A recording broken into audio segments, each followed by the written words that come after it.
Siddhartha bank Nepal premier लिगको पहिलो क्वालिफायरमा सुदूरपश्चिम रोयल्ससँग मंगलबार विराटनगर किङ्स 77 रनको फराकिलो अन्तरले पराजित भयो। लीग चरणमा विराटनगरले सुदूरपश्चिमलाई एकपक्षीय रूपमा पराजित गर्दा मंगलबार भने त्यसको ठिक उल्टो सुदूरपश्चिमले विराटनगरलाई एकपक्षीय रूपमा हराइदिएको हो। 3 दिनमा दुई टोलीले प्राप्त गरेको यो नतिजाले नै क्रिकेट खेलको सुन्दरतालाई परिभाषित गर्छ। लीग चरणको अन्तिम खेलमा विराटनगरले विस्फोटक ब्याटिङ गर्दै 148 रनको लक्ष्य 12 ओभरभित्रै पूरा गरेको थियो। तर मंगलबार फाइनल पुग्नका लागि भएको पहिलो क्वालिफायर ठिक विपरीत प्रदर्शन भयो। विराटनगरको टप अर्डरदेखि ब्याटिङ लाइनअप कोल्याप्स नै भयो। सुदूरपश्चिमले संगठित बलिङ र फिल्डिङ गर्दा विराटनगरको ब्याटिङ सुरुदेखि नै धर्मराएको थियो। सुदूरपश्चिमले दिएको 156 रनको लक्ष्य पछ्याएको विराटनगर 35 बल अघि नै जम्मा 78 रनमा अल आउट भयो। विराटनगरले पूरा ओभर पनि क्रिजमा टिक्न सकेन। यसको कारण ब्याटिङ नै कोल्याप्स हुनु जानकारहरू विश्लेषण गरिरहेका छन्।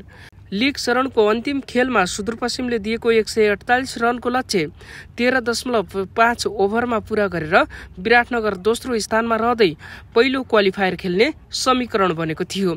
त्यसमा फाफ डु प्लेसिस र साम हिजलेटले विस्फोटक ब्याटिङ गर्दै 11.5 ओभरमै लक्ष्य पूरा गर्न सहयोग गरेका थिए।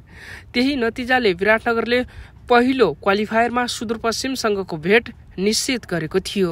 तर फाइनल प्रवेशका लागि भने खेलमा विराटनगरको प्रदर्शन ठिक उल्टो रह्यो। लीग चरणमा विराटनगर विरुद्ध स्कट गुकुलेन, हेमन्त धामी जस्ता बलरलाई आराम दिएको सुदूरपश्चिमले क्वालिफायरमा उनीहरूलाई खेलायो र सुदूरको बलिङ अट्याक विराटनगरको लागि निकै भारी भयो।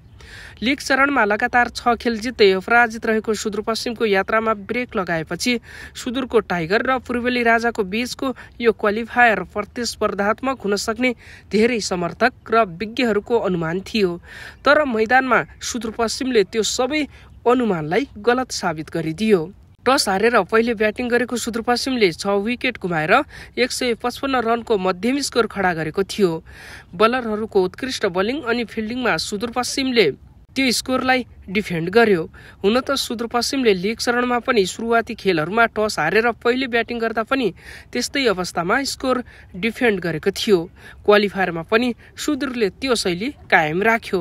पहिलो संस्करणमा सुदूरपश्चिम फाइनलमा जनकपुर बोल्टसँग पराजित हुँदै उपविजेता बनेको थियो। गत वर्षदेखि सुरु भएको एनपिएलमा सुदूरपश्चिम लगातार 2 सिजन शीर्ष स्थानमा रहेर प्लेअफ पुग्ने पहिलो र एकमात्र टिम भन्दा लगातार फाइनल पुग्ने पनि पहिलो टिम नै बन्यो।